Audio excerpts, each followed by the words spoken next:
I think it's Venom time. Anyway, hey everybody, what's up? This is Retrokid Reviews doing a long overdue, surprisingly positive than usual review of the Dart Zone Venom Pro. So before we get to the ranges, we're going to talk about a lot of things about this blaster. Mainly the packaging first. So this is what you get in the package right here for $70. Oh, that's not expensive. I mean $120. I mean, no. The cool things first off, other than the box here, basic instructions, the FPS reading, really the ranges, but not the FPS. We'll get to that in a minute if you saw Naptown Nerf's video. The back of the box is very standard. I think you have the same iPro, the same iPro from my Aeon Pro X review. Go to the cards for that. And that's really it. Has a chargeable extra, was it XT60 or X30 connector? My apologies, please read the specs yourself. And this is what it looks like. It's a USB charger, which is awesome because it goes great with my battery banks, which I have a lot of in my personal life. I think this is the only time I've actually mentioned it here on the channel, that I sometimes go out with battery packs to charge my phone and stuff. And if you can see here, it works just fine. Well, more or less. Should have a, here we go. It has a red indicator, green, I think it's withstanding and stuff. Please read the instructions yourself. It's very simple, straightforward. The main reason why you need this kind of charging unit is because if we take the thumb screw out of the blaster itself, now getting into it. Starting at the top, by the way, this is a really good blaster. There's vented stuff here and here. There's vents here for both of, I think the motor cage and I think the flywheel themselves. We'll get to the body of the blaster in a minute. But the main reason I want to talk about the power first is that you have, if I could show this off in time, a 2S stock LiPo battery. This is a very big first here for the channel. Yeah, so it's an X130 connector, just letting you guys know. Showing as much as I can here, hopefully. I mean, it's in 4K, so yeah, that sweat is more than usual. So I'm sweating because this is probably a first big step of my Nerf journey as a plinker and general enthusiast for the hobby, is that I never really got around to doing flywheel anything or LiPo anything because I never had the money to mod it myself. I always worried that I would solder it in a weird angle, and more importantly, in this particular blaster's case, the overcharge could basically be a thing. There's no exact smell from the motors. Ironically, when I opened this up, I think last week, I spilled some minor food stuff, and I could barely see it now with the vents. So either the motors are really good or overcharge it to power through the gunk in that. So mileage may vary. Another thing I want to get to is that this is a mag and grip pistol. It's very different from the last time Dart Zone has done pistol-like blasters. This is the original recipe Aeon Pro. The Pro X is upstairs, going into the grand tradition of this basement of, hey, here's the blaster I'm supposed to compare it with, and, well, speaking of comparisons, the other one just wasn't really ready in time. So anyway, back on comparisons, you can tell how virtually different they are. I think it's not as symmetrical as you're looking for, mainly because it has to offset, I think, the flywheels and the motors for this particular blaster. And this really wants to range test.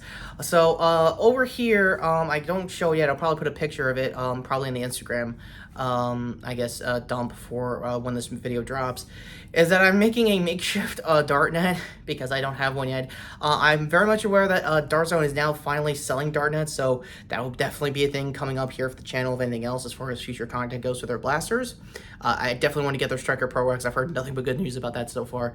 And yeah, the big draw and con I want to say is, I want to say the fact that this is like $50, but again, I mispronounced those prices earlier is because the Hita, I think, is in the 120s, and I think Harriers and every other flywheel paste pistol is like 10 times more or even twice more price-wise than this.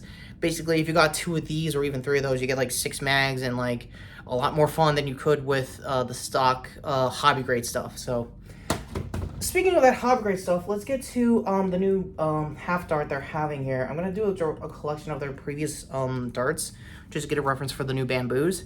So here's the embers I usually have, my stock Dart Zone Pros. They're kind of getting a little warm, but yet surprisingly, I only had like 1 jam, and it was with a warm dart.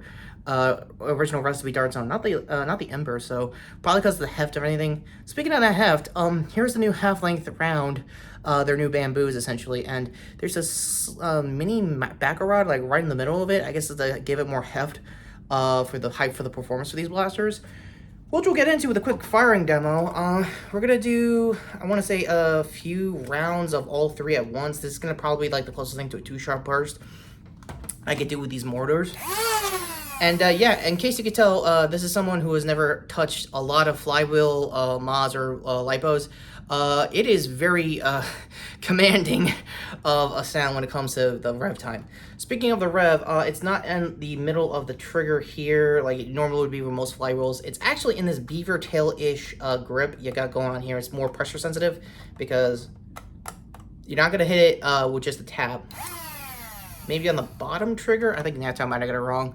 There have been a lot of other people who have recommended this blaster to death. Wallcom, Drag, even Captain Xavier did the press torque for this blaster and the Striker X alone. If you go to Dark Zone's, I think website and I think their YouTube page, that they were at a foam shop tour, Foamcom, I think, for this blaster's rollout. So we're gonna try to do semi, barely, and now with the 2-shot burst.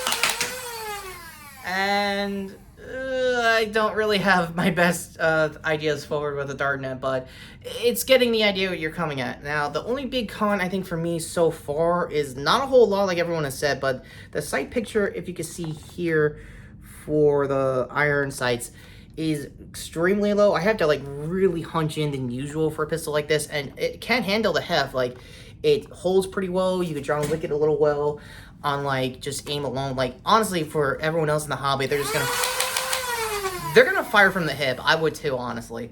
So let's see if I could do a couple of things.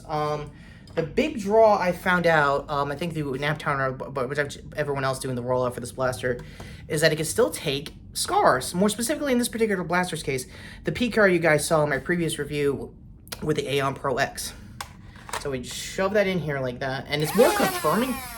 Another big draw and con so far is that it's a little pressure sensitive when you're trying to get the P scar in. So I highly recommend going safe just for safety reasons, and mainly to not kill your motors, which I don't think I can in my particular case. I think this is coming stock with a lot of Venom Pros, that they might have like a voltage micro switch or something to make sure it's not overvolted or anything like that, or overpressured like in the Grips case. So there's that. The mag release is right here, and also they have an engraving, almost like Resident Evil Samurai Edge style kind of engraving of the Dart Zone Pro new logo, and it's actually pretty cool. So when we get that out of the way, also much like the Aeon Pro, the iron sight is removable. There we go. It's removable, and because I did that, I get to use, like I said, the previous blaster I've talked about there, the Aeon Pro X's, and already it is a easier sight picture. Like, I could just 2-eye it just fine, kind of, sort of, but if anything, I can just, at least shoulder mount it a little better. So, final thoughts on this blaster since we got time. For 50 bucks, you kind of can't go wrong with it. The only downside is there's not enough mags for this. There is a 2 mag, so I'll give that for Dart Zone.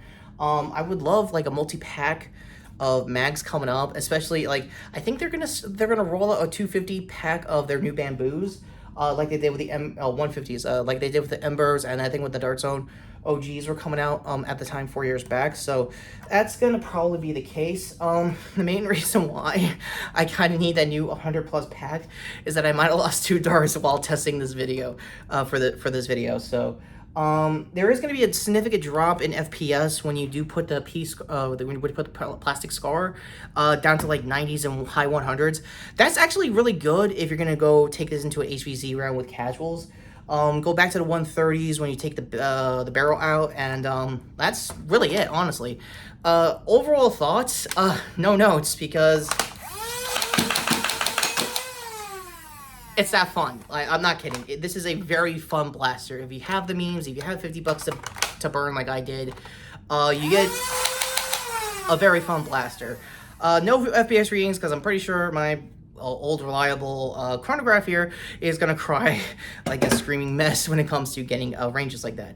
But just before we get to the end cards, let me see if I can at least get it with, like, I want to say the least heaviest dart with the Dart Zone Pro to pretty much make it as even as you can. And this is with the P-Scar, so without it, like they said, it's probably going to be high 120s, 130s. With the P-Scar, you're going to go down to, like, 100s to 110s, which makes sense if you're going to go to a HVZ round, if anything else. 109! But you look at that, we actually got accurate testing and pretty much a backup to what I said with the P-Scar. So, hey, some miracles can happen, apparently.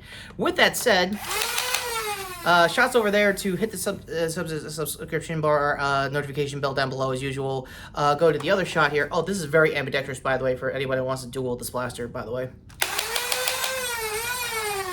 And I may or may not... Okay, I thought I had a panic trigger situation over there to my previous video, which was obviously my Batman Cape Crusader review. Shirt here, obviously, to the shorts for my upcoming Critical Role short for episodes 102 and 103. I'm going to film 102 as of tonight, so getting ready for this week's episode. So with that all being said, this is Retrokid Review saying, go pick up Dart Zone Pro Venom. This would look amazing with your striker. Yeah, Darzo's killing it again. They are definitely killing the game in more ways than I thought. So, with that all being said, take care, subscribe, and no, really, this is a good blaster.